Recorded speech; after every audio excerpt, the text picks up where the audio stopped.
Mais donc, à ce moment-là, on se dit, juste là, on a envie de se revoir, on essaye, quoi. Voilà. Sans savoir si ça allait pouvoir tenir. Mais à ce moment-là, tu sais, au début, t'es tellement amoureux que rien n'est impossible. De toute façon, tu vois, on se dit, on va y arriver. Mais oui. Moi, il y a 2 fois 2 grosses crises où je me dis non, c'est pas possible, ça peut pas marcher. C'est trop compliqué. En plus, il y a la crise sanitaire, tout ça, on peut plus prendre les trains pour se voir. Enfin, ça devient très compliqué. Ouais. Bon, il y a eu toute une phase où... moi, je sais qu'il y a eu 2 fois où j'ai pété un câble et je lui ai fait non, c'est mort. On peut pas. Ok. On arrête, j'arrête. Moi, j'y arrive pas, c'est trop compliqué. Ma vie est déjà compliquée. Ça rajoute encore plus de trucs compliqués. C'est pas possible.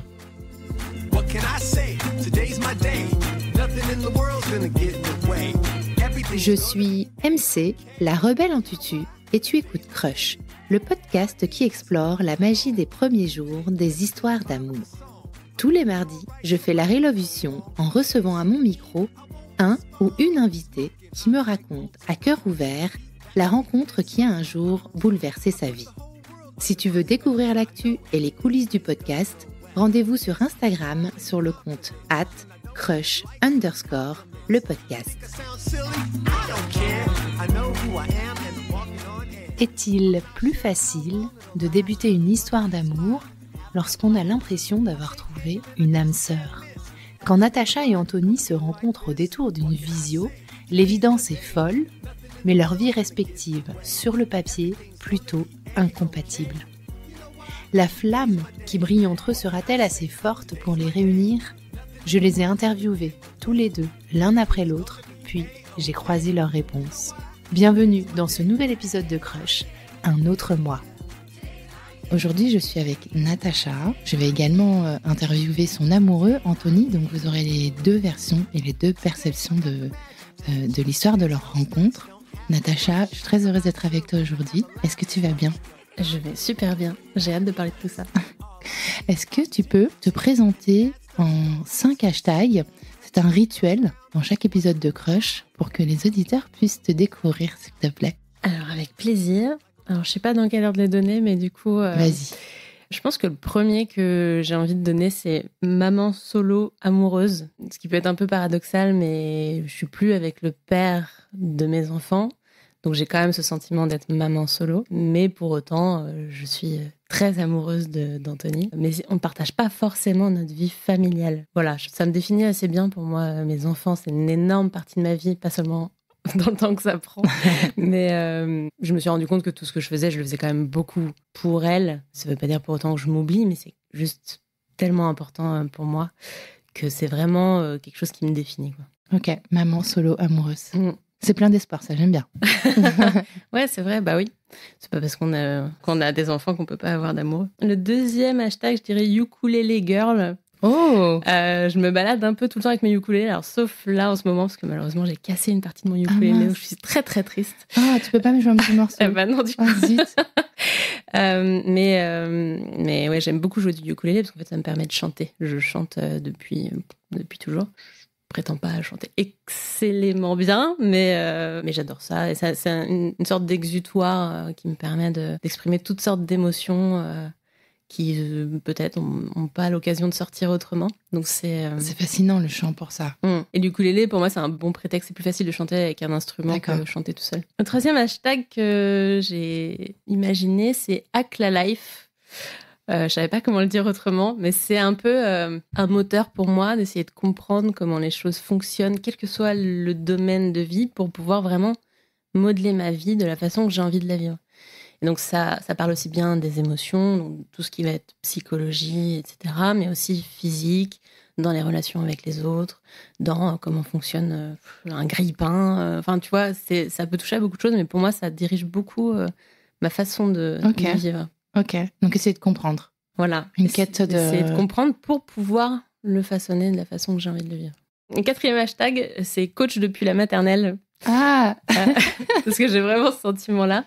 C'est-à-dire qu'officiellement, je suis installée depuis 3 ans. Je me suis formée pendant 2 ans.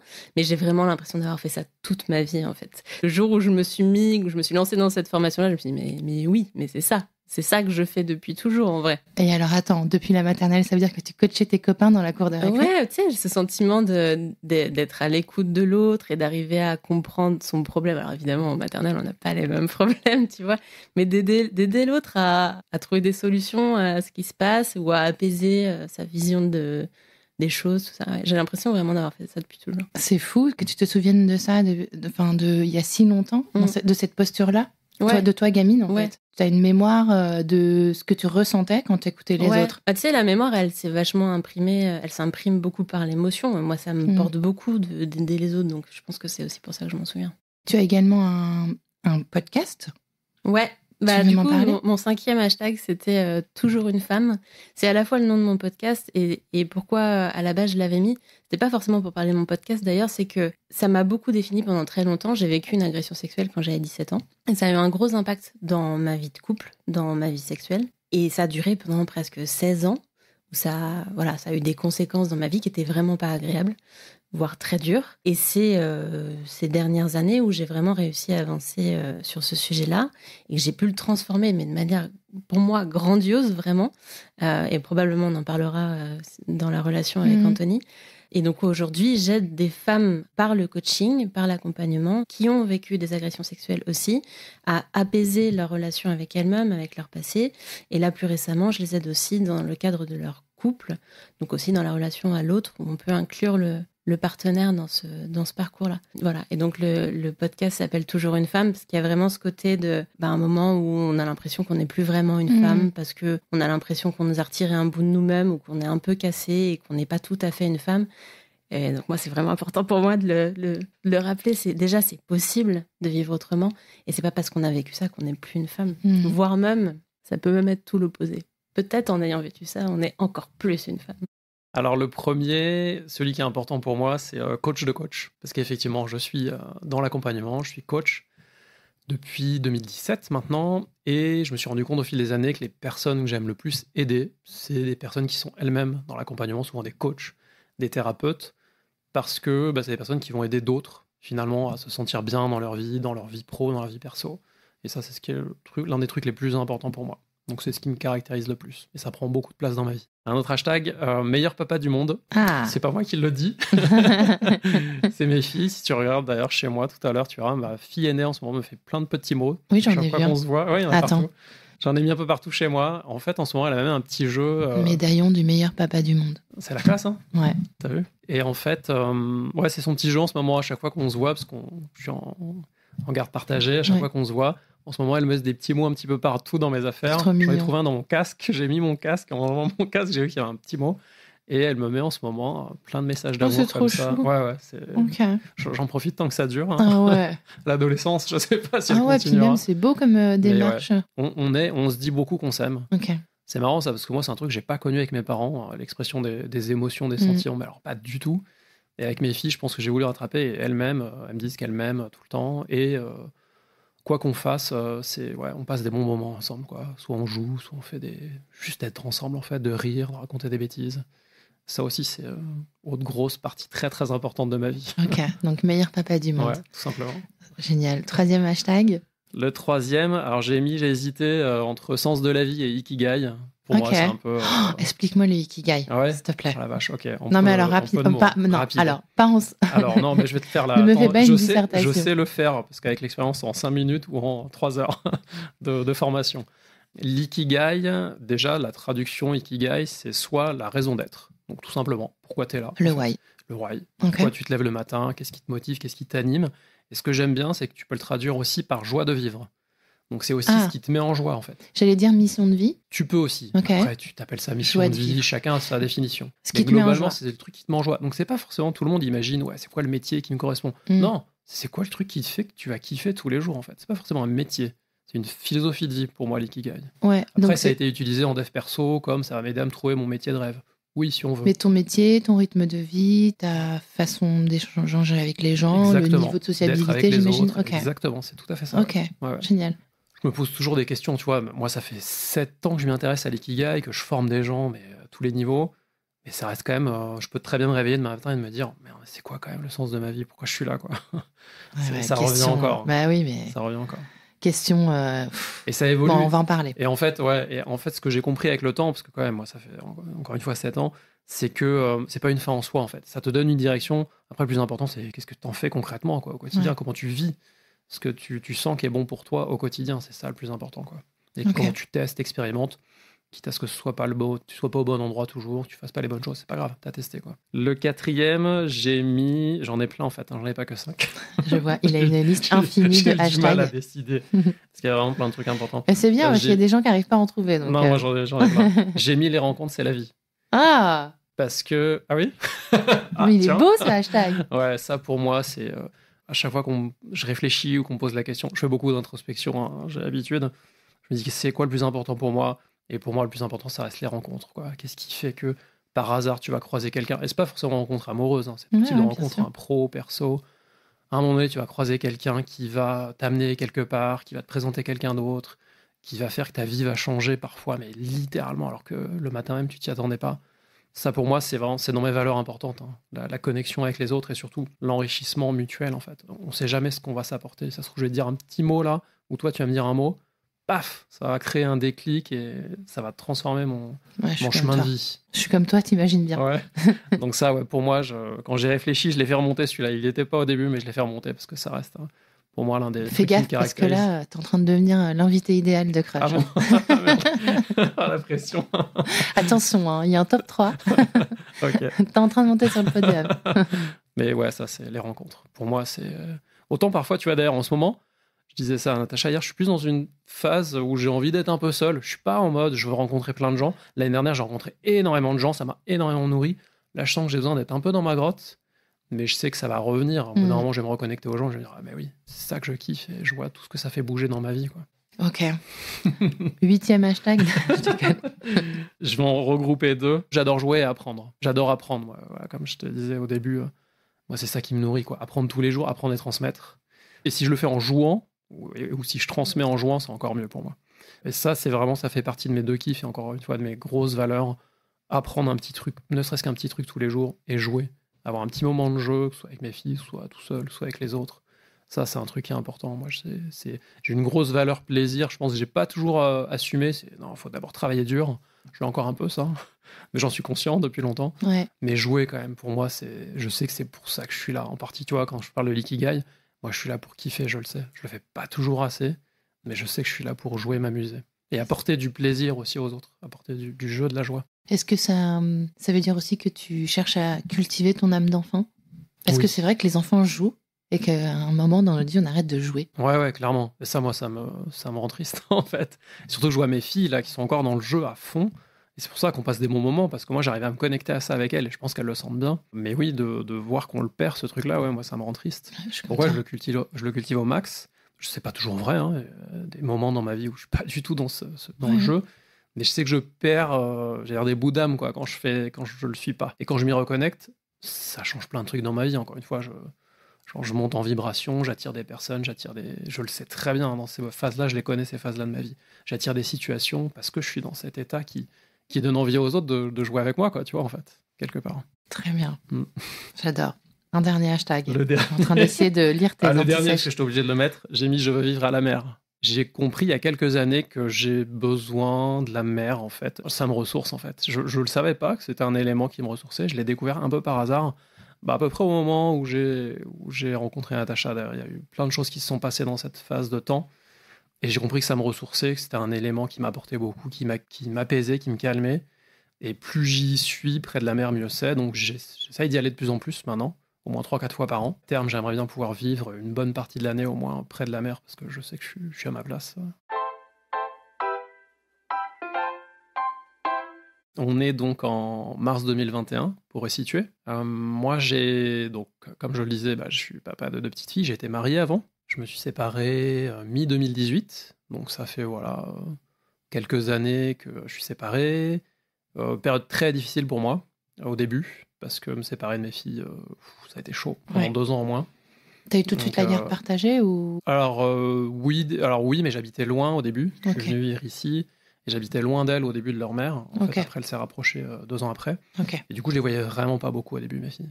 C'était une période assez dure. J'ai eu quelques histoires, effectivement, quand même, au bout d'un moment.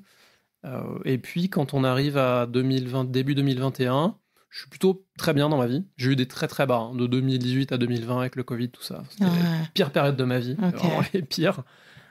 Et début 2021, je remonte. Je suis dans cette phase où je remonte, je suis bien, je suis en énergie haute, voire très très haute. Et c'est ce que je te disais tout à l'heure. Je suis dans cette phase où je sais que j'attire des situations et des personnes. Je les connais ces moments-là et ça se fait naturellement parce que je rayonne, quoi. Je donne beaucoup, je montre beaucoup. Je suis dans cette bonne vibe qui attire du monde.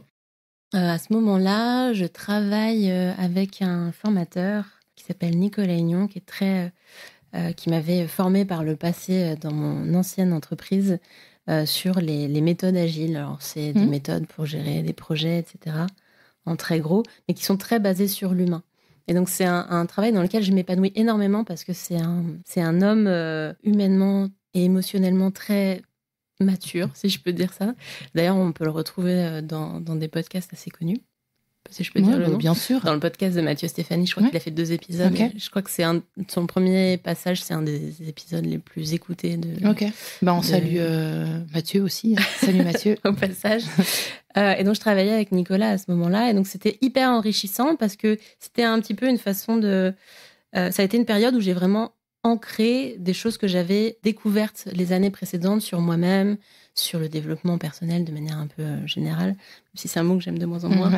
J'étais en plein développement personnel. J'avais passé plusieurs années à vraiment m'occuper que de mes enfants, ce qui est très épanouissant d'une part, mais j'avais vraiment mis de côté la femme, l'entrepreneuse.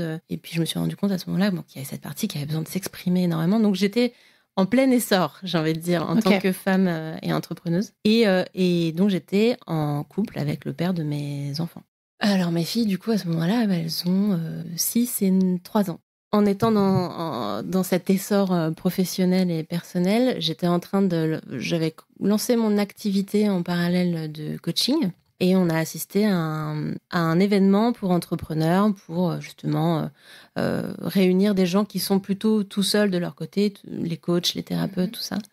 Donc, c'était un événement de Romain Collignon. Je participe à un événement pour entrepreneurs en ligne, en visio, où on est là pendant 5 jours. C'est un challenge. On est là tous les matins, je crois. On se regroupe. On est, je ne sais plus combien, 100, 150. On a des exercices et puis on se retrouve tous les lendemains. Et il y a une bonne ambiance qui se crée dans ce groupe-là. Et comme je te le disais, moi, je donne beaucoup. On est dans des petits groupes. Je parle à plein de gens. Donc, je suis un peu visible cette semaine-là. On parle de moi. Et je capte des trucs sur qui j'ai envie d'aider. Tu vois, à ce moment-là, je te disais, j'ai envie d'aider les coachs. Donc, j'en parle, en fait, dans le groupe Facebook. À l'époque, c'était ça. Et je dis, si tu te reconnais, tu étais là avec moi dans le challenge. Si tu te reconnais dans le portrait que je viens de faire, viens, on se parle. Je veux te poser plein de questions pour te connaître encore mieux. Petit détail. L'accroche de mon poste qui était tout à fait... Parlons-en de l'accroche de ton poste, vas-y. Vraiment innocente, anodine. Bien sûr, J'avais vraiment pas d'idée derrière la tête. J'avais intitulé le poste « Connaître ton client idéal comme si tu couchais avec ». Mais franchement, j'avais pas d'idée derrière la tête. C'était juste pour moi, c'était cette idée que tu connais tellement bien la personne qu'elle va se reconnaître après quand tu parles d'elle dans ta communication, dans ton offre. Donc, ça montrait déjà qu'il était un petit peu drôle, Anthony. Et il décrivait toutes les spécificités de son client idéal. Donc, de mémoire, il y avait des trucs du genre t'as acheté plein de formations, t'es très curieux. Enfin, je me rappelle plus de tous les détails. Et en gros, je lisais le truc, je me disais, ça me ressemble quand même beaucoup. Et comme on était dans cette idée d'entraide dans ce challenge qu'on avait fait avec Romain Collignon, je me suis dit, je vais me proposer. Comme ça va lui l'aider à mieux connaître son avatar et l'aider pour ses offres. Donc, j'avais fait ça, j'ai eu plein de réponses de gens qui m'ont dit mais comment tu fais, tu parles de moi?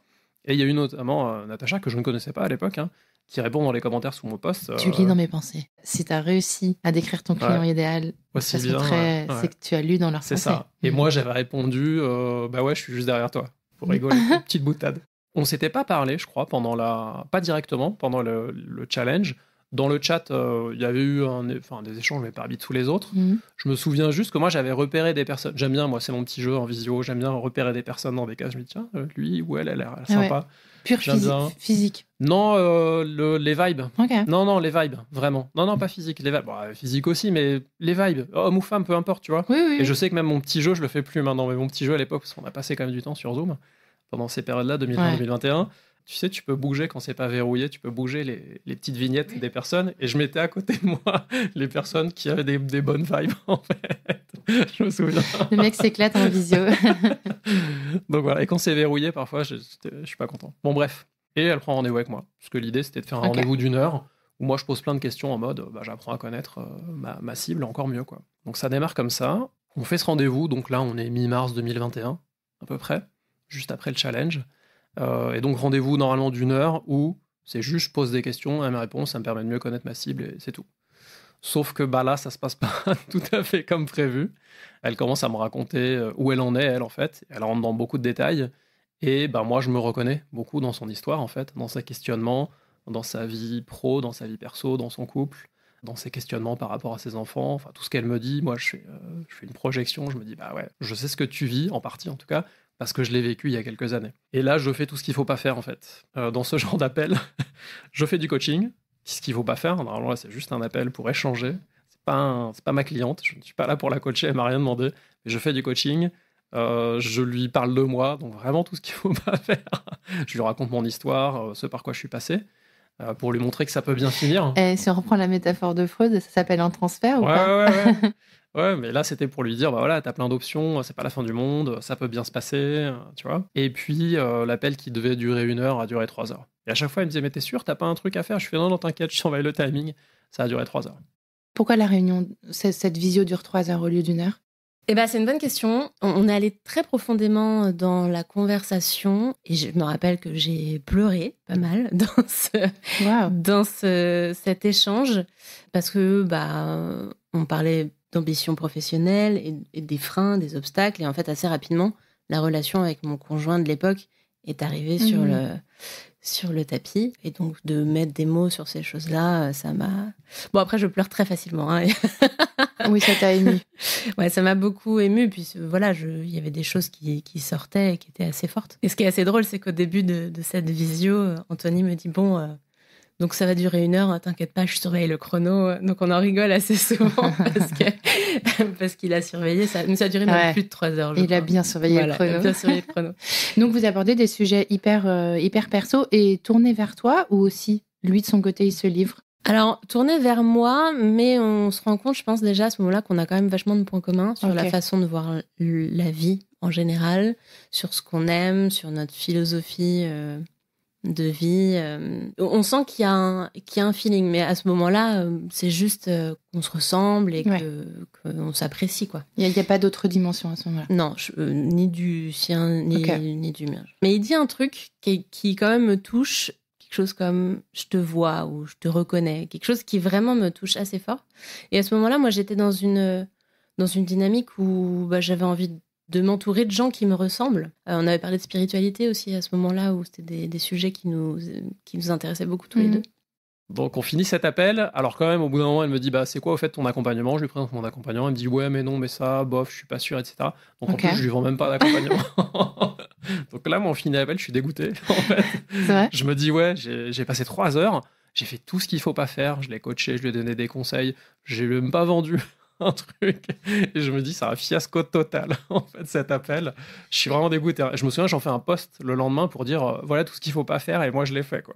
T'as absolument aucune lumière de séduction, de quoi que ce soit qui s'allume à ce moment-là. Non, rien de conscient en tout cas à ce moment-là. Honnêtement, moi j'étais en mode, non, on se parle, voilà, dans le cadre pro. En plus, moi juste avant l'appel, je pensais qu'elle était en couple avec quelqu'un de la communauté d'entrepreneurs. Alors qu'en fait ils bossaient ensemble, mais moi j'avais imaginé ça. Et non, vraiment rien, c'était juste un appel comme ça. C'est resté pro de mon côté, tu vois, vraiment c'était c'est un cadre pro. Et, j'ai rien imaginé, rien projeté quoi. Et donc, moi, je lui ai écrit assez rapidement derrière pour rester en contact. Et voilà, on a commencé à échanger, donc toujours à distance, par message. Alors lui, assez rapidement, m'a dit attends, juste, moi, mon temps est précieux. Je voudrais juste connaître tes intentions. Pourquoi on échange ? Parce que je pense qu'à ce moment-là, il cherchait quand même encore à me vendre quelque chose. Donc, c'est la fameuse réponse de l'entrepreneur démarché sur LinkedIn pour des réunions de 30 minutes. Voilà, c'était très clair dès le début que c'était dans une optique de creuser. Enfin, on savait très bien que c'était dans ce contexte-là. Mais quand il m'a posé cette question, moi, j'étais assez claire. Je lui ai dit, voilà, moi, c'est parce que j'ai envie de me rapprocher de gens qui me ressemblent. J'ai l'impression qu'on se ressemble. J'étais un peu dans l'optique de me faire un pote, quoi. Okay. Voilà. Mais un pote qui me ressemble beaucoup. Et c'était agréable parce qu'à ce moment-là, j'en avais pas beaucoup. Des gens dans cet état d'esprit entrepreneurial. Tu te sentais isolée dans le Limousin ? Alors, c'est pas tant dans le Limousin, c'est plus parmi les gens que je côtoyais. Comme on avait créé un écolieu, on était très entourés d'écolos, entre guillemets. Et c'est pas forcément un milieu où l'entrepreneuriat peut être bien vu. Tu vois, parce que c'est assez rapidement... Alors, je vais pas faire de généralité non plus, mais en tout business cas... Voilà, business, capitalisme, tout ce que tu veux. Et du coup, j'ai mis un certain temps d'ailleurs à réconcilier les deux, parce que pour moi, l'écologie, c'est une grosse partie... D'ailleurs, que j'ai pas mis dans mes hashtags, mais c'est quand même quelque chose d'important pour moi. Mais pour autant, l'entrepreneuriat, pour moi, peut aussi apporter des choses magnifiques dans le monde, quoi. Et donc, à ce moment-là, effectivement, des gens qui partagent cette fibre entrepreneuriale, le fait d'avoir de l'ambition... de vouloir mettre sa petite pierre à l'édifice d'un monde meilleur. Mais effectivement, j'en connaissais pas beaucoup. En physique, pas du tout. Et en visio, surtout Nicolas, avec qui je travaillais, mais très peu en dehors de ça. Donc oui, effectivement, de rencontrer quelqu'un qui était dans cet état d'esprit, c'était top. On se donne des nouvelles.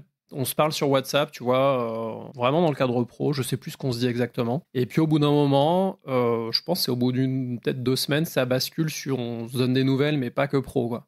On commence à s'échanger des messages sur WhatsApp et on commence à parler de l'un de l'autre. Je ne me souviens plus exactement de ce qu'on se dit, mais ça commence à sortir du cadre. Qu'est-ce que tu te dis à ce moment-là ? Quelque chose en particulier ou encore une fois, tu prends pas trop conscience ? Il y a un truc, je sais plus à quel moment je me suis dit ça, mais je me le suis dit quand même plusieurs fois, cette période-là, c'est « Oula, attends, elle est en couple, avec quelqu'un, avec des enfants, va pas là. » C'est genre, c'est pas mon genre, quoi. Tu vois, je me dis, c'est pas mon genre de faire ça. J'ai pas envie de briser un couple, j'ai pas envie de briser une famille. Donc, vas-y, on continue les échanges, mais c'est tout, quoi. Tu vois, je me suis vraiment dit, je me souviens très bien ce que je me suis dit. Je me suis dit, il y a le bon garçon en moi qui a dit, non, ça, on n'a pas le droit de faire. On fait pas. Ça se fait pas, quoi. Donc, j'avais ce truc-là en tête. Malgré tout, on continue à échanger parce que, on commence à voir qu'on se comprenait bien sur plein de trucs, en fait. Je pense qu'elle avait dû le détecter déjà pendant l'appel. Moi, quand je fais ce genre d'appel, je suis dans mon truc. Je pense que je m'en suis pas rendu compte, pas consciemment, mais on a vu qu'on avait plein de choses en commun, en fait. Et je pense que c'est comme ça, le truc, c'est... J'ai vraiment pas le souvenir du détail des discussions, mais ça a nourri nos discussions qui sont devenues perso. Et puis, les quelques messages WhatsApp quotidiens sont transformés en on s'envoie des vidéos, on s'envoie des vocaux. En fait, au bout d'un moment, on se parle tout le temps, quoi. Au bout de quelques semaines, on se parle toute la journée, on se parle la soirée, on se parle la nuit parfois. Ça a pris beaucoup de place, quoi. Et en fait, qu'est-ce qu'il dit, le gentil garçon en toi, à ce moment-là ? Il y a l'autre. Je taquine. Il y a l'autre. Comment je l'avais appelé à l'époque, je me souviens plus. Je crois que c'était le connard. Le connard, il a dit non, mais vas-y, mon gars, t'as qu'une vie, quoi. Il se passe un truc, là, vas-y. Et j'étais pas mal dans cet état d'esprit-là, en plus, à l'époque, et encore plus dans je pense qu'on va en reparler, dans je sens les signes, je vois les trucs, il se passe quelque chose, là, vas-y, quoi. On se parlait vraiment à cœur ouvert, avec une transparence assez forte. Je venais de découvrir ça peut-être il y a 1 ou 2 ans, la puissance de la transparence, de l'authenticité et d'oser être vulnérable avec l'autre. Et du coup, moi, j'étais vraiment dans cet état d'esprit à ce moment-là. Donc, on s'est vraiment parlé sans tabou, sans crainte, de tout ce qui nous faisait vibrer, mais aussi de nos hontes, et ça nous a énormément rapprochés. Est-ce que tu crois que l'écrit a des vertus particulières ? Ouais, je pense. Plus facile de parler par écrit au début, de confier certaines choses quand t'as pas la réaction de la personne en face, quand tu peux le craindre. Ça a des avantages, ça a aussi des inconvénients. C'est que dans un contexte où t'es moins ouvert, dans une rencontre au début, t'es un peu en mode « Oh, cette personne est parfaite », donc t'as moins d'a priori. L'écrit peut quand même avoir cet inconvénient d'interpréter ce que l'autre veut dire avec le ton. Enfin, dans des mots, t'as 1000 façons de le lire, quoi. Donc à ce moment-là, oui, ça a été une vertu. Et le fait d'avoir été à distance pendant très longtemps, parce qu'on ne s'est pas rencontrés avant 3 mois, ça a fait qu'en fait, on a partagé énormément de choses. On a posé des bases, en fait. On a pris le temps de poser des bases indispensables pour une relation saine. Et on se rend compte qu'on se ressemble vraiment énormément, quoi. Jusqu'à se dire au bout d'un moment, mais en fait, on est la même personne, quoi. Et tous les deux, on n'avait jamais vécu ça, on n'avait jamais connu ça. on s'est dit, on aime les mêmes choses, on a les mêmes genres de pensées. Dans notre histoire, dans notre construction, il y a plein de trucs qui se ressemblent. Alors après, on les cherche, les ressemblances, hein, quand on est dans ce délire-là. Hein. On est animé par les mêmes choses, on a les mêmes envies, on a la même vision. Tu vois, au bout d'un moment, on se dit, putain, on a la même personne, en fait. Et moi-même, tu vois, ça va plus loin. Je suis dans cette phase de ma vie où je suis très connecté. Ça m'arrive de temps en temps où je capte plein de trucs et où là, je lui dis, mais de toute façon, on est des âmes jumelles, en fait. On vient du même endroit, on se complète tous les deux. Enfin, on est en miroir tous les deux, quoi, complètement. On est connectés, tu vois, je lui ai même dit, je suis sûr qu'on s'est déjà vu dans d'autres vies, moi j'y crois à ça. Hein. Et j'explorais ça en plus. Pile à ce moment-là de ma vie, j'explorais un petit peu les voyages dans les vies antérieures ou vies parallèles. Je ne l'ai pas fait directement pour moi avec elle, quelqu'un me l'a fait et m'a confirmé effectivement qu'on s'est déjà croisés. Moi je l'ai fait dans d'autres circonstances, mais j'avais cette conviction à ce moment-là, et je l'ai encore, je sens dans mon corps qu'on s'est déjà vu. Et ça je l'ai, hein, tu sais, parfois tu es à ça avec des gens, tu croises des gens, tu fais ah, je la sens bien cette personne, c'est bizarre, c'est comme si on se connaissait déjà. Moi, je suis persuadé que oui, on se connaît déjà, mais d'autres vies, quoi. Ouais, une connexion super puissante, effectivement, comme si tu la reconnaissais plutôt que tu c'est tu la exactement ce que je lui ai rencontrais. dit. Je lui ai dit, je te reconnais. Je lui ai dit plusieurs fois cette phrase. Je te reconnais. Et tu vois, même pour revenir à la première fois qu'on s'est vu en visio, je lui ai dit, je t'ai vu. Mais dans le sens, pas comment dire, quoi. T'étais là, quoi. Je t'ai vu. T'es sorti du lot. Et encore une fois, c'est pas un truc de physique. Oui, c'est bien juste, sûr. t'étais là. Il y a un truc qui rayonnait. Je t'ai vu, quoi. Je pense qu'au bout de 3 semaines, on s'est dit qu'on s'aimait. Au bout de 3 semaines, alors lequel de nous deux l'a dit en premier, je suis plus sûre. Je pense que c'est moi, mais alors le premier je t'aime était un je t'aime très pur. Pas encore avec des intentions de couple ou quoi que ce soit, mais vraiment... Un élan du cœur. Voilà, un élan du cœur de juste, voilà, j'aime cette personne qui me ressemble, avec qui on échange autant, etc. Donc ouais, le je t'aime est arrivé au bout de 3 semaines. Incroyable. Sans jamais vous être rencontrés. Non. En vrai. On s'était jamais rencontrés. Assez vite, j'ai eu cette certitude et je lui ai déjà dit que je l'aimais. Je lui ai déjà dit que c'était la plus belle rencontre que j'avais jamais fait de ma vie. Ouais, c'est venu. Moi, j'étais dans cette période où quand je suis bien, quand j'ai confiance, je dis les trucs, moi. Ça sort tout seul. Je filtre pas, en fait. Donc ouais, je lui ai déjà dit. Je trouve que c'est un exploit pour un mec. Je le précise. Donc, j'y arrive pas toujours. Hein. Ouais, je sais pas si elle en a parlé après. Tous les hommes sont pas capables de le faire. Pour moi, aujourd'hui, je l'exprime moins facilement. On a tout un truc autour des langages de l'amour, hein, entre nous, hein, pour mieux comprendre le langage de l'autre et faire des efforts l'un et l'autre pour parler le langage de l'autre. Et c'est vrai que moi, c'est pas les mots, c'est pas ce qui est le plus facile pour moi. En langage de l'amour, je vais avoir des petites attentions, pour faire des cadeaux, des gestes, mais les mots, c'est pas le truc le plus facile pour moi au quotidien. À ce moment-là de ma vie, ça sort tout seul. Je le dis, effectivement, je lui dis que je l'aime assez vite, alors qu'on s'est même pas rencontrés, en fait. Quand ça se passe, toi, dans ta vie, tu commences à te poser des questions ou... Bah ouais, comment tu commences à être mal à l'aise parce que ces échanges, ils ont lieu quand je suis au travail, ils ont lieu le soir. À ce moment-là, en plus, on faisait chambre à part avec mon ex-compagnon parce que ça faisait quand même un petit moment que ça battait de l'aile. Donc voilà, commençait à y avoir quand même une ambiance un peu de tromperie malgré tout, tu vois, parce que je disais que j'allais me coucher tôt, puis en fait, je discutais pendant 5 heures avec Anthony jusqu'à des heures pas possibles, tu vois. Alors, j'étais tout le temps fatiguée, je comprenais pas pourquoi. Enfin, tu vois, j'étais pas à l'aise avec ça. Ouais. Et malgré tout, je pouvais pas m'en empêcher.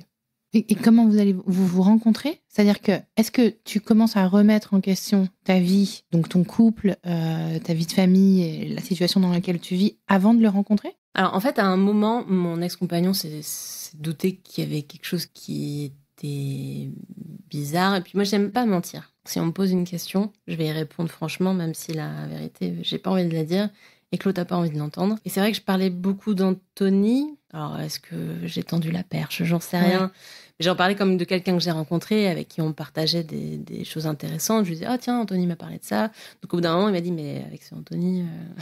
Et donc forcément, je lui ai dit la vérité, qu'effectivement, il y avait des sentiments qui se développaient, etc.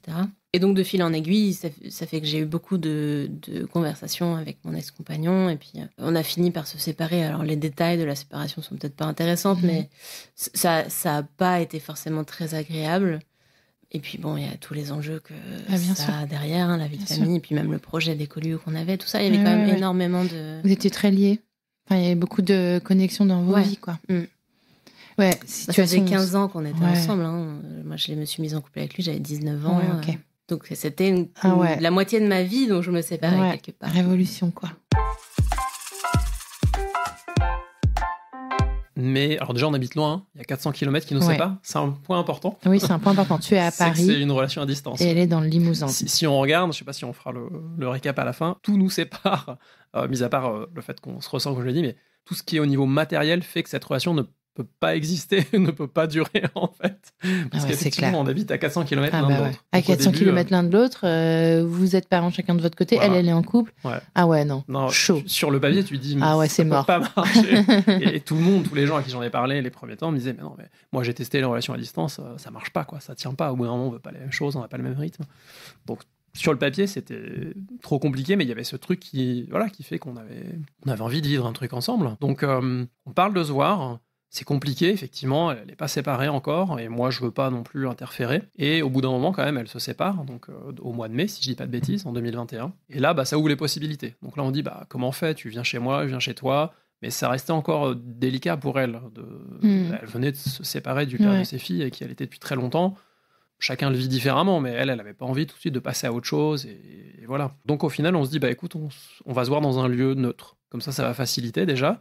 Et puis, on va faire un lieu qu'on kiffe, quitte à se voir pour la première fois, autant être dans un lieu sympa. Et du coup, on s'est dit, viens, on va à la mer. On en profite aussi, on est dans un lieu qui est sympa. Si ça se passe pas très bien entre nous, au moins, on pourra kiffer le lieu. Et on décide ça. On décide de se retrouver au bord de la mer, à la Cano. Parce qu'après, il faut trouver des endroits, pas à mi-chemin, mais pratique trop pour les deux. Pratique, voilà, en train et tout, ou en voiture pour les deux. La première fois que je le vois, du coup, on se rencontre sur le bord de la plage. Parce qu'on a pris chacun un appartement, mais genre vraiment l'un en face de l'autre, tu vois. Il y avait que la rue qui nous séparait. Et donc, on s'est retrouvés au bord de la plage. Pour être tout à fait honnête, la première fois que je l'ai vu, la première réaction que j'ai eue, c'est « Ah, c'est pas comme en visio !» Il est plus petit que ce que je pensais. T'as tout l'imaginaire, tu sais, en visio, tu vois juste la tête, le haut des épaules. Et puis, même si... de temps en temps, on se voyait un peu, peut-être un peu plus en grand, parce que on se parlait aussi, genre quand on faisait la cuisine, tout ça. Mais l'allure, tu la vois pas. Voilà, il y a des choses que tu vois pas. Donc quand je l'ai vu, j'ai eu ce premier truc de oui, c'est bien la même personne, mais c'est pas la même personne. En visio, t'imagines des trucs, puis en fait, c'est pas tout à fait ce que t'as imaginé. Voilà. Et donc au début, moi, j'étais hyper mal à l'aise. On s'est enlacés, on a fait un câlin, puis après on est allé au resto et j'étais pas bien. J'étais pas bien du tout. J'étais hyper timide, toute stressée. Et lui, ça l'a amusé, quoi. Il comprenait pas. Pour lui, il y avait rien de différent, quelque part. Alors que moi, et puis, il y avait un côté... on s'autant pas, quand même. C'est pas pareil. C'est finalement de discuter en visio. Tant qu'on s'était pas vu, il y avait rien d'engageant, quelque part. Tu vois. Là, c'est comme si on passait une étape importante.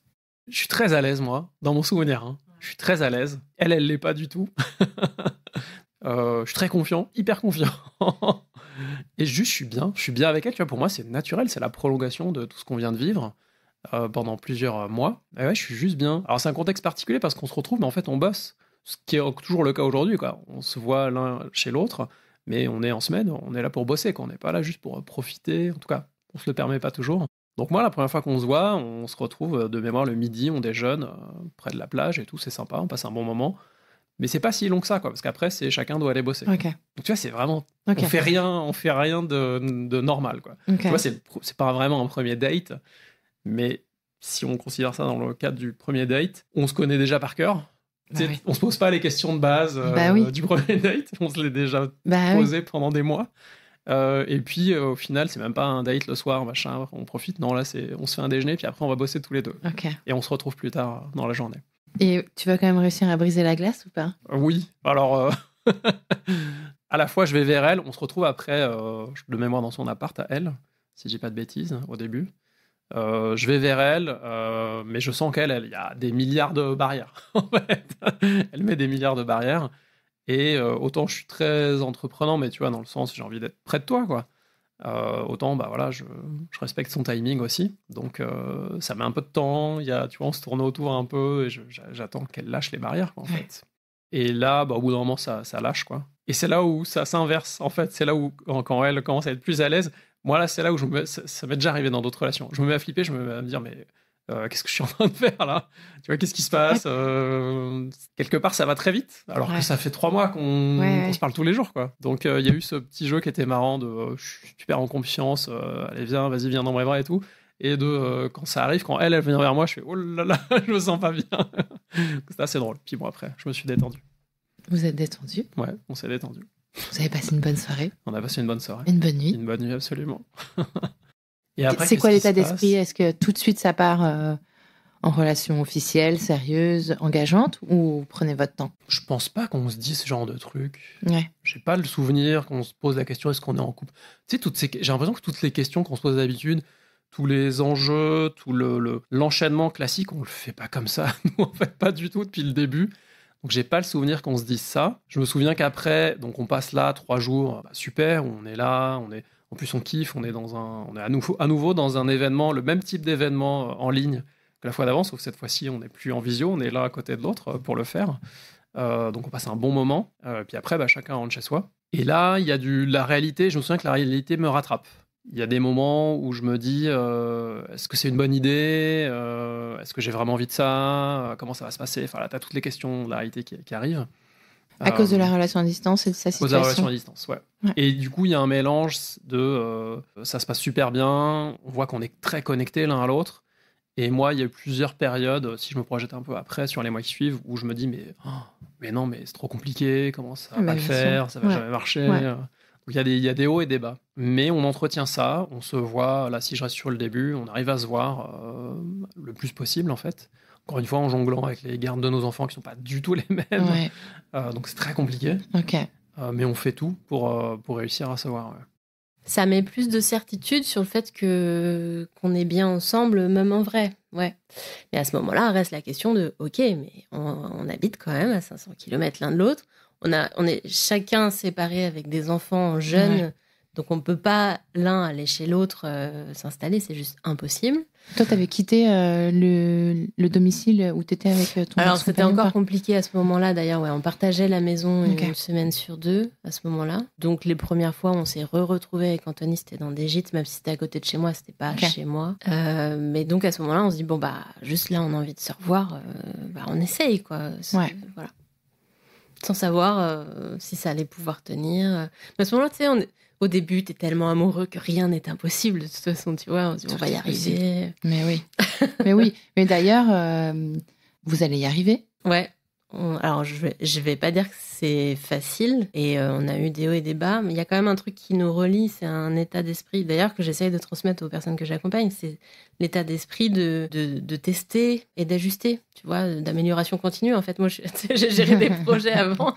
C'est ce truc-là, c'est de jouer avec la vie, en fait, et on teste. Ça, c'est pas la seule option qu'on a. Là, on teste cette option et on en tire des apprentissages. Là, il y a ça qui s'est super bien passé. Par contre, ça, c'est pas possible. On peut pas. Next. Prochain essai, on essaie de garder ce qui a bien marché. Et puis, on cherche autre chose pour ce qui n'a pas marché. Ta vie est un labo. C'est ça. Mais moi, j'adore. J'adore parce que tu tires tellement d'apprentissage et d'enseignement. Et c'est ce qui fait que, du coup, tu vis une vie qui est hyper alignée avec toi, quoi. Si je te fais l'histoire, là, effectivement, là, donc on est en 2021. De 2021 à 2022, moi, il y a 2 fois 2 grosses crises où je me dis non, c'est pas possible, ça peut pas marcher. C'est trop compliqué. En plus, il y a la crise sanitaire, tout ça, on peut plus prendre les trains pour se voir. Enfin, ça devient très compliqué. Ouais. Bon, il y a eu toute une phase où... moi, je sais qu'il y a eu 2 fois où j'ai pété un câble et je lui ai fait non, c'est mort. On peut pas. Okay. On arrête, j'arrête. Moi, j'y arrive pas, c'est trop compliqué. Ma vie est déjà compliquée. Ça rajoute encore plus de trucs compliqués. C'est pas possible. Et les 2 fois... alors, les 2 fois se passent très différemment.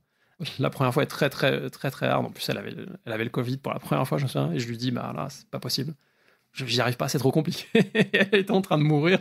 Et moi, là, je suis le pire mec du monde, là, ce jour-là, quoi. Et moi, je dis, ouais, mais moi, ça le fait pas pour moi. Et elle était littéralement au sol, pas bien, quoi. Très, très mal dans son corps. Elle savait pas encore qu'elle avait le Covid. Ça, c'était une première grosse épreuve entre nous. Ouais, je suis pas fier de ce moment-là. Okay. Mais un truc qui est bien dans notre couple, qui dure et qui grandit de plus en plus, c'est qu'on se parle. On communique. Elle m'aide beaucoup là-dessus. Elle est très, très forte. Moi, je me suis beaucoup amélioré. On se dit les choses, on se dit ce qui se passe. Moi, je me rends compte à ce moment-là que c'est la peur, ma peur qui parle, c'est pas moi, c'est pas mon cœur, c'est ma peur. Et ça, je l'ai bien identifié ces dernières années. Ça me le fait encore, les moments où je suis dans l'énergie du cœur, on va dire, ou l'énergie de la peur. Et là, j'étais clairement dans l'énergie de la peur. J'en ai eu conscience et je dis, ok, ouais, je vois que c'est ma peur qui me fait dire, on arrête tout. Mais j'ai pas envie de ça, en vrai. On réussit à continuer. Ça, c'était une première fois. Il y a eu une deuxième fois où je sentais que c'était trop compliqué. Pareil, je lui dis, on arrête à distance en plus. Je lui dis... je peux plus, c'est fini. Elle comprend pas. Elle me pose plein de questions, elle dit mais non, mais il faut qu'on se voit au moins, qu'on en parle. Tu peux pas juste me dire comme ça que c'est fini. Et elle vient ici, elle insiste, elle vient ici, on se voit, on se pose.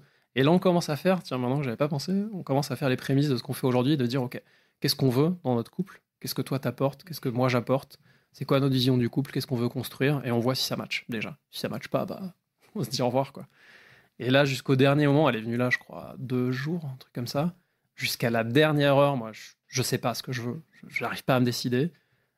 Et elle commence à se dire, ok, c'est fini. Et 1 heure avant qu'elle reprenne son train, on était là, tous les deux, exactement.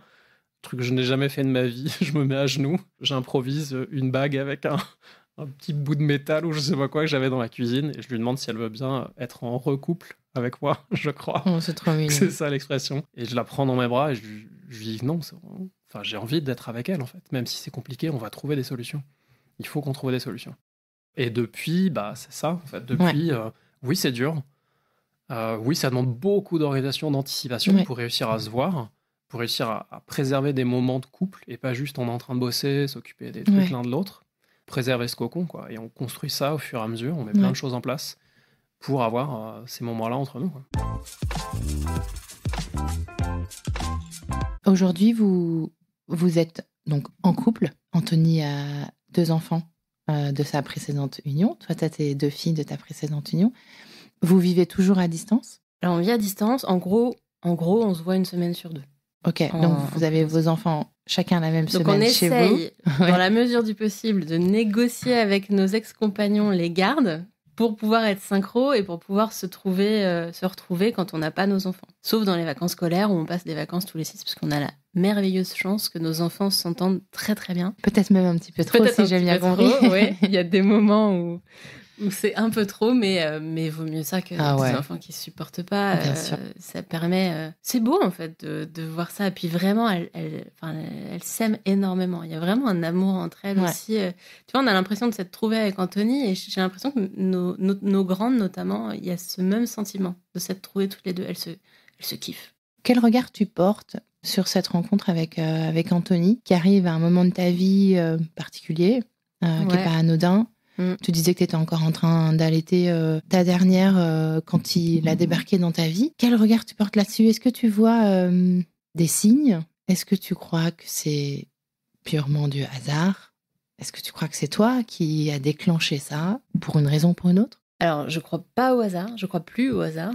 Je t'en parlais en off, mais après le Tour de France en camping-car que j'avais fait pour rencontrer des gens qui avaient choisi des modes de vie différents, il s'était passé tellement de choses sur mon voyage qui ne pouvaient pas être du hasard. Enfin, des personnes au bon endroit, au bon moment, avec des conversations, les conversations dont tu as besoin à ce moment-là, qui viennent de nulle part.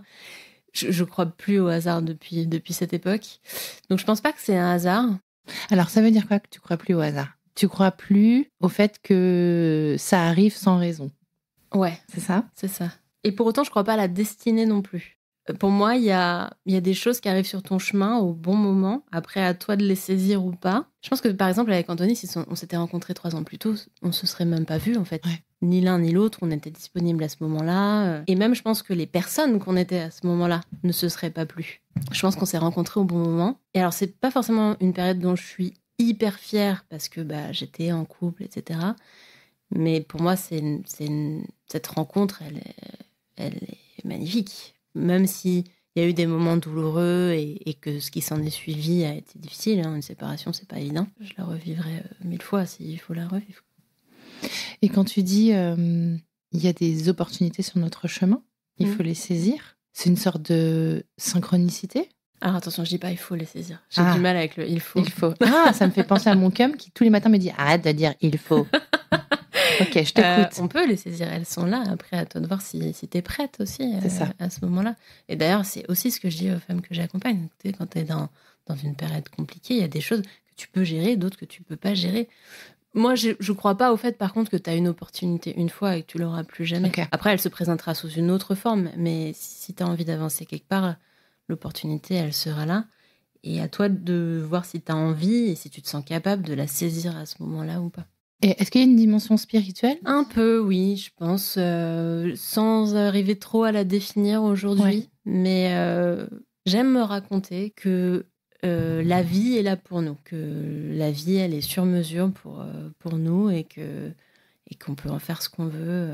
C'est vraiment une alliée quelque part, tu vois. Et que j'aime bien aussi l'histoire sans aucune preuve de rien du tout et sans arriver plus que ça à m'y connecter, mais j'aime bien l'histoire, je sais plus qui c'est qui dit ça, que on a une équipe technique avec nous quelque part pour nous aider, c'est comme des anges gardiens ou je sais pas, des guides.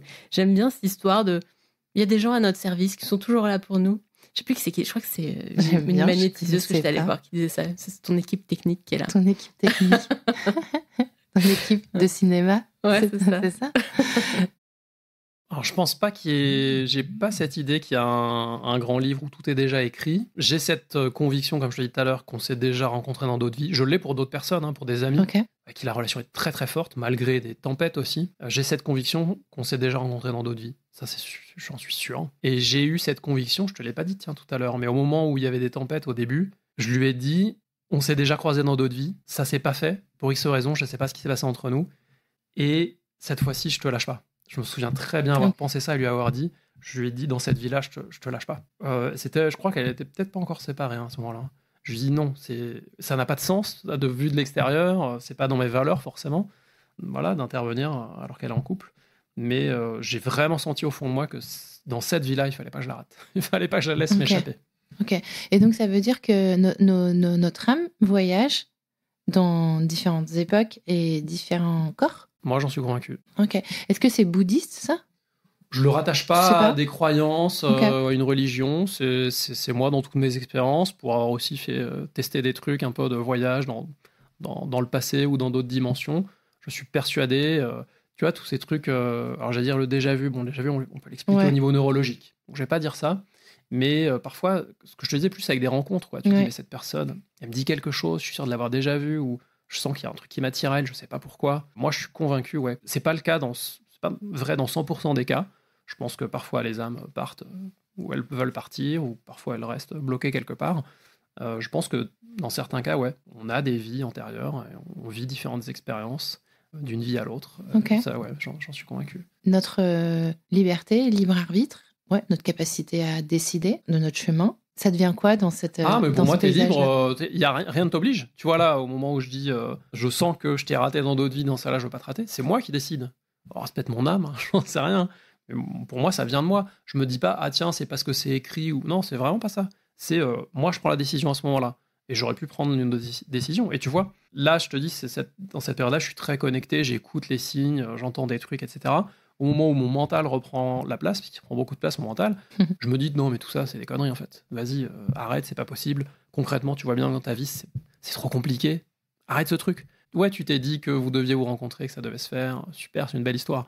Mais en vrai, là, dans la vraie vie, c'est trop compliqué. Arrête. Donc tu vois, quand mon mental revient, non, c'est lui qui décide que non, laisse tomber ce truc, quoi. Et j'ai envie de te poser une question que je n'ose pas poser d'habitude. Vas-y. Alors, moi, je suis fille de scientifiques. Mes deux parents sont des scientifiques. Mon père est chercheur en biologie comportementale et ma mère était prof de sciences nat. Et donc, moi, j'ai grandi vraiment dans le spectre du fait et de la science. Ouais.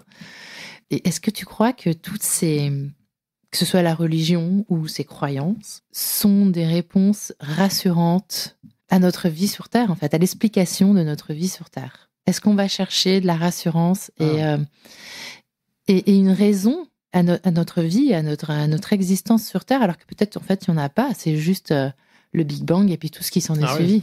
Tu vois ce que je veux dire? Moi, je me dis que c'est pas incompatible. Moi, j'ai été élevé dans la religion. Au bout d'un moment, je me suis dit non, ça n'a pas de sens pour moi, en fait. Je n'ai pas cette foi-là. Et au fil du temps, en grandissant, enfin, dans l'âge adulte, voilà, tu vois, j'ai commencé à développer d'autres croyances. Pour moi, c'est plus des croyances. Ouais, peut-être qu'à certains moments, ça me rassure. Oui. Et pour moi, je ne juge absolument pas le fait qu'on a besoin d'être rassuré. Hein. Ouais. Pour moi, il y a une dimension comme ça dans la religion. Ça vient évidemment de mon éducation et de ce que j'ai appris sur ces éléments-là. Mais ne pas avoir cette dimension-là, ces croyances-là, c'est vraiment... Putain, mais à quoi on sert, quoi, les gars? On est des poussières dans une immensité de temps et d'espace. Et, tu vois. Ouais, mais il y a des gens qui vivent très bien avec ça. Tu vois, moi, je te dis dès le début, moi, je me pose plein de questions. Moi, je vis très bien avec ça, mais... J'ai des gens, même très proches de moi, même dans ma famille, qui ne se posent pas du tout toutes les questions que je me pose. Ils vivent très bien, a priori. Moi, j'ai besoin de ça me fait du bien, tu vois. Et il y a un truc en moi, tu vois, quand on parle de ces sujets-là, là, je le sens, je te l'ai dit tout à l'heure, je le sens dans mon corps, je sens que ça vibre, tu vois. Et quand ça vibre, je me dis, je suis dans le vrai, il y a une vérité pour moi, c'est ma vérité, ça me fait du bien, je sens que c'est la bonne voie, je sens que ce que je dis, ce qui se passe, ce que la personne me dit, je l'utilise parfois en coaching, hein, quand quelqu'un me dit un truc, je fais, ah tiens, je sens un truc là, c'est que c'est ça, quoi. C'est que la personne est au bon endroit. Ça me va, ça me suffit, tu vois. C'est mes croyances à moi, c'est mes ressentis. C'est au-delà de croyances, c'est vraiment des ressentis, hein, c'est vraiment corporel. Ouais. Ouais, c'est empirique, ouais. Mais ça n'empêche pas, après, toute la science. Pour moi, les deux peuvent vivre ensemble. Natacha, est-ce que pour terminer, tu as envie de me donner les 5 mots-clés, les 5 hashtags pour définir Anthony ? Il y a, je sais pas comment dire autrement que je fais ce que je veux et je te zute. Et je te zute.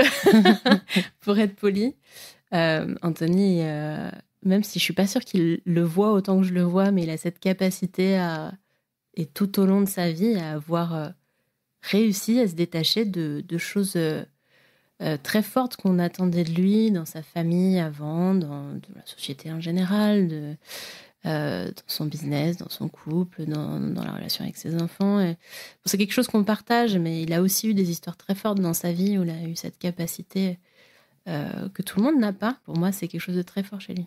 Alors, deuxième hashtag, je dirais, c'est mon autre moi. Je ne l'ai pas beaucoup dit, mais souvent, on se dit, mais c'est dingue, on est juste la même personne, quoi. Ah, c'est drôle. Au début, d'ailleurs, Anthony me disait qu'on était des flammes jumelles. Alors, peu importe ce que ça veut dire ou pas, mais encore aujourd'hui, on se dit, mais c'est fou, dans ta manière dont tu agis, tu réagis, les choses que tu aimes, on est vraiment pareil, quoi. On a vraiment... Et pourtant, avec 10 ans d'écart, mais il y a des choses qu'on aime, qui sont importantes pour nous, où on est vraiment... Hyper aligné. Hyper aligné. Okay. Des trucs qui sont pas forcément... un truc qui nous a beaucoup fait rire, je sais pas s'il va aimer que je dise ça, mais... un truc qui nous a beaucoup fait rire au début, c'est qu'il me disait que quand il était jeune, il aimait beaucoup Buffy contre les vampires. Ouais. Et juste après, je lui ai envoyé une photo d'une bague, parce que moi, quand j'étais jeune, j'adorais Buffy contre les vampires, et j'avais la bague de Buffy. Ah, ouais. Et donc, il était « Ah, mais c'est un truc de ouf !» C'est des petites choses comme ça, mais qui, en fait, mises bout à bout, nous font dire « Mais c'est dingue, ça se trouve, si on part dans la spiritualité, on est la même âme incarnée dans 2 corps, tu vois. » Voilà, donc c'est assez drôle. Alors moi, j'avais mis le hashtag coach de coach, qui est assez drôle, parce qu'on en a parlé en off juste avant. Il est coach. Il est coach de coach. Et alors, c'est quelque chose aussi qui nous fait beaucoup rire, parce qu'il y a une vidéo qui nous fait extrêmement rire de coach, une vidéo parodique qui parle des coachs de coach qui essayent de tuer un peu le game. Ça fait beaucoup rire, mais le fait est que c'est pas parce qu'on est coach qu'on n'a pas besoin d'être accompagné. Ah bah, bien sûr. Tous les coachs ont besoin d'être accompagnés, comme tous les métiers d'accompagnement, psycho. Alors lui, du coup, il est plus coach sur la partie entrepreneuriale, mais bon, voilà, il est très fort pour ça, et je suis ravie d'être en couple avec un coach de coach. Dis donc, t'as trouvé le bon plan? Ouais, c'est ça, c'est pratique. Bon, après, je te cache pas qu'un couple de coach, parfois, ça peut être un peu relou. Je peux même pas imaginer. C'est drôle. Si on grossit le trait, ça peut être tu me passes le sel, mais attends, mais pourquoi t'as besoin de sel? Tu manques de sel dans ta vie, c'est ça? Mais ouais, non, mais c'est chouette là-dessus, on se retrouve vachement. Mais on a des règles entre nous. C'est pas de coaching sauvage. Bah ça, c'est un hashtag, non? Pas de coaching sauvage. Ça pourrait être un hashtag. Pas de coaching sauvage, c'est qu'on se coache pas si l'autre l'a pas demandé. Donc voilà. On a été obligé de mettre cette règle parce que sinon c'est l'enfer. C'est vrai que c'est hyper drôle. Ça donne des idées de parodie, ouais. On est d'accord. Vous devez bien vous marier. Prochain hashtag, c'est Chef Tony. Ah, Chef Tony. Et Anthony aime beaucoup cuisiner. Il cuisine très bien. Et puis en plus, il aime bien que ce soit beau, que ce soit présentable. Tu as pu le voir un peu sur quand on s'est installé. C'est important pour lui que les choses soient belles, soient bonnes. Alors, le revers de la médaille, c'est qu'il met des heures à cuisiner, même quand on a besoin de manger sur le pouce. Bon, ça j'ai des inconvénients. Mais voilà. Et Chef Tony, c'est parce qu'il avait un compte Instagram qui s'appelait comme ça à l'époque. Qui doit encore exister, si vous voulez aller voir. Il le nourrit plus, je pense. Mais... Ok. Je pense qu'on a les 5 hashtags. Je crois que j'en ai 4. Vas-y. Le 5e, c'est... Alors, c'est drôle. On le dit souvent entre nous, c'est vrai. Alors, on le dit, je sais même pas d'où ça vient, mais on le dit tout le temps de c'est drôle, avec un espèce d'accent québécois. Parce qu'on rit beaucoup ensemble et que Anthony est drôle. Voilà. C'est quelque chose qui transparaît beaucoup en perso, mais aussi dans le pro. Il essaye d'essayer de plus en plus cette part de lui s'exprimer. Ça se voit dans ce qu'il partage sur LinkedIn, tout ça. Voilà. Le premier qui m'est venu, c'est La femme à la plume. Parce que Natacha a quasiment toujours des boucles d'oreilles avec des longues plumes qui sont très belles. Ouais. Et je crois que c'est c'est sûr, c'est l'un des premiers trucs que j'ai repéré chez elle, qui m'a beaucoup plu. Alors après, dans certains voyages, dans des vies parallèles, j'ai vu des trucs avec des êtres avec des plumes, j'ai fait les regroupements et tout. Okay. Mais bon, on va pas rentrer dans ce détail. Okay. Mais pour moi, c'est l'une de ses signatures, quoi. C'est vraiment les boucles d'oreilles plumes. Parfois, elle en a sur ses habits et tout. C'est elle, quoi. C'est la femme à la plume. C'est beau. Ouais. Okay. Le deuxième, c'est une expression qu'elle utilise souvent, c'est coach depuis la maternelle. Donc c'est une des façons dont elle se décrit souvent. Donc elle s'est formée au coaching, mais en vrai elle dit souvent que depuis la maternelle, elle a l'habitude de coacher les gens, quoi. Pour moi, ça fait aussi intégralement partie de son identité. C'est une coach, quoi. Et ce qui est drôle, c'est que entre nous, on peut pas s'empêcher de s'auto-coacher. Alors parfois, on fait des coachings sauvages, on fait je t'ai rien demandé là, tu arrêtes. Puis parfois, on se le demande, très clairement. Et c'est naturel. On a même entre nous des blagues de coach ou des blagues d'entrepreneur. Ça, on en rit souvent. Tu vois, même parfois au lit, on se fait des vannes de coach ou d'entrepreneur. On se dit, mais qui fait ça, quoi? Quel couple fait ça, quoi? Le troisième, je peux pas ne pas le dire, c'est toujours une femme. Donc, c'est ce qu'elle a créé. C'est le mouvement qui vient d'elle pour accompagner les femmes qui ont vécu une agression sexuelle à avoir une vie et une sexualité épanouie. Et donc, elle a imaginé ce nom, cette marque, quelque part, toujours une femme. Et pour moi, c'est vraiment... Ça la caractérise, elle aussi, quoi. Vraiment, c'est son histoire. C'est ce qu'elle a envie de transmettre. Pour moi, c'est un message très fort. Et ça fait partie de son identité, très clairement. Et c'est aujourd'hui donc son programme d'accompagnement. Enfin, c'est elle, son programme d'accompagnement, ouais. Et son podcast. Tout à fait, ouais. Son podcast, ouais. Le quatrième, j'ai mis Super Maman. Parce que, pour moi, on se ressemble... À la fois, on se ressemble, mais on ne se ressemble pas du tout dans notre rapport à nos filles. Donc, elle a aussi 2 filles comme moi qui ont à peu près le même âge. Et pour moi, c'est une maman qui est très investie. Son rôle de maman est très important. Quand on est, d'ailleurs, c'est des grandes discussions entre nous. Quand on est ensemble, qu'elle a ses filles, elle est maman avant tout. Et femme, quand elle peut, si elle peut. Ouais. Au-delà de la relation qu'elle a avec ses filles, moi, j'apprends énormément à ses côtés.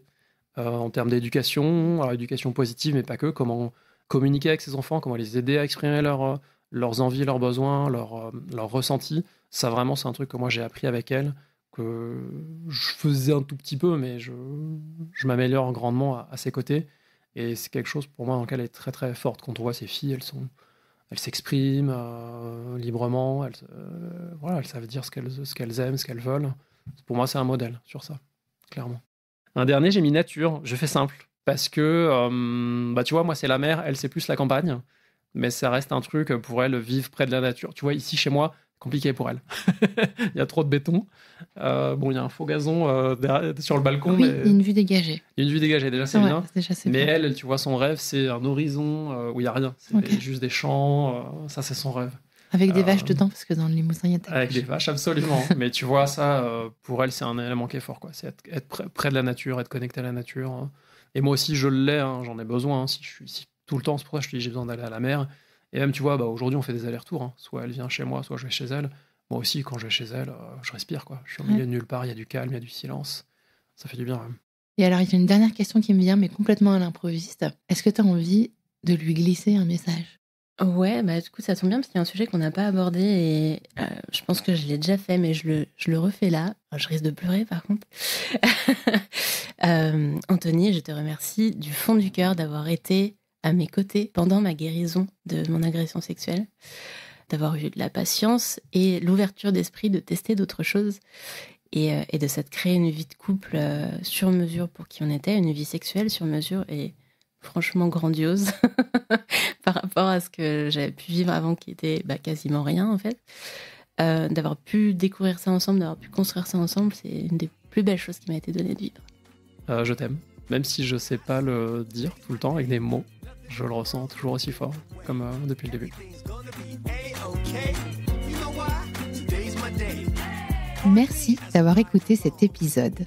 Je compte sur toi pour aller mettre 5 étoiles et un commentaire sur ta plateforme d'écoute favorite, notamment Apple Podcast. Ça prend littéralement 30 secondes et c'est crucial pour soutenir mon travail complètement indépendant. Si tu veux venir à mon micro, tu peux m'écrire sur crush.lepodcast@gmail.com. Et si tu veux me soutenir financièrement, clique sur le lien Patreon dans le descriptif de cet épisode. 1000 merci pour ton écoute et à la semaine prochaine pour un nouveau Crush. I just can't miss. Ask me why do I feel like this? What can I say? Today's my day. Nothing in the world's gonna get in the way. Everything's gonna be A-okay.